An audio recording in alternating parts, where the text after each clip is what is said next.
আজ ছুটির দিন। বড় থেকে ছোট সবাই আজ বাড়িতে থাকে ছুটি কাটায়।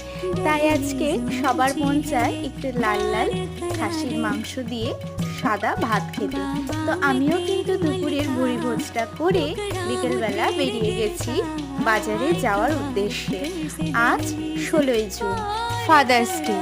প্রতিদিন যেই বাবারা আমাদের জন্য সকাল থেকে রাত রোদ ঝড় জল বৃষ্টি সব মাথায় নিয়ে আমাদের জন্য কষ্ট করে পরিশ্রম করে যাতে আমাদের মুখে সবসময় হাসি থাকে, তো তাদের জন্য একটা দিন সেলিব্রেশন করলে আমার মনে হয় তারাও খুব হাসি খুশি থাকবে সেই দিনটা।